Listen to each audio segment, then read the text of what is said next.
નમસ્કાર મિત્રો, આજના વિડીયોમાં આપણે હનુમાનજીના એક ખાસ અને સૌથી અલગ મંદિર વિશે જાણીશું. તો આ વિડીયોને અંત સુધી જોજો.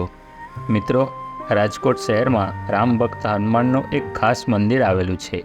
આ મંદિર શ્રી બળે બાલાજી નામથી પ્રખ્યાત છે. આ મંદિરની ખાસિયત એ છે કે અહીં હનુમાનજીની પ્રતિમા સૂતેલી સ્થિતિમાં વિદ્યમાન છે. આ મંદિર ઘણા દશકો જૂનું છે. આ મંદિર સુતેલા હનુમાન મંદિરના નામથી આખા સૌરાષ્ટ્રમાં પ્રસિદ્ધ છે. રાજકોટના કોઠારિયા રોડ પર આવેલા આ મંદિર વિશે એવું કહેવાય છે કે અહીં ખરા દિલથી હનુમાનજીના દર્શન કરી જે માગો તે મળે છે અને તમામ દુઃખો ટળે છે.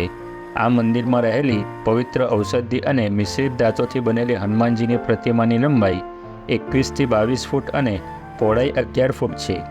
જણાવી દઈએ કે સુતા હનુમાનજીની આટલી મોટી મૂર્તિ ગુજરાતમાં બીજે ક્યાંય નથી.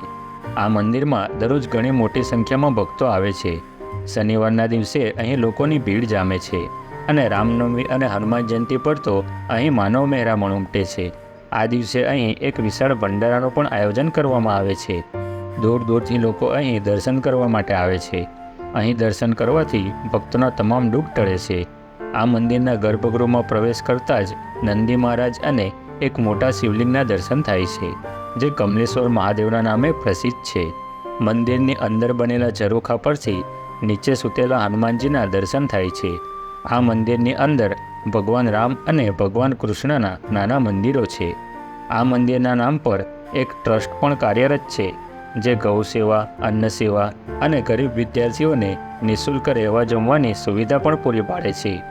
કહેવાય છે કે અહીં કદી પણ દાન માંગવામાં આવતું નથી, પણ દાતાઓ પોતે દાન દેવા માટે આગળ આવે છે. આ મંદિર દેશ વિદેશમાં પણ પ્રખ્યાત છે.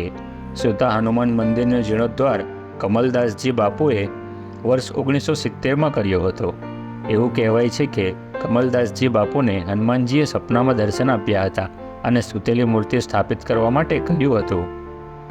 1970માં મંદિરના જીર્ણોદ્ધાર પછી આ મંદિરમાં ભગવાન શ્રી સીતારામ, લક્ષ્મણજી, શિવ પાર્વતીજીની મૂર્તિ સ્થાપિત કરવામાં આવી હતી. એક લોકવાયકા અનુસાર રાવણ સાથેના યુદ્ધમાં જ્યારે લક્ષ્મણજી મૂર્છિત થયા હતા, ત્યારે હનુમાનજી દ્રોણ પર્વત ઉપર સંજીવની લેવા ગયા હતા. ત્યારે તેમણે અહીં વિશ્રામ કર્યો હતો. તો મિત્રો, જ્યારે પણ રાજકોટ જવાનું થાય ત્યારે આ મંદિરના દર્શને જરૂર જજો અને આ વિડીયોને લાઇક અને શેર જરૂર કરજો.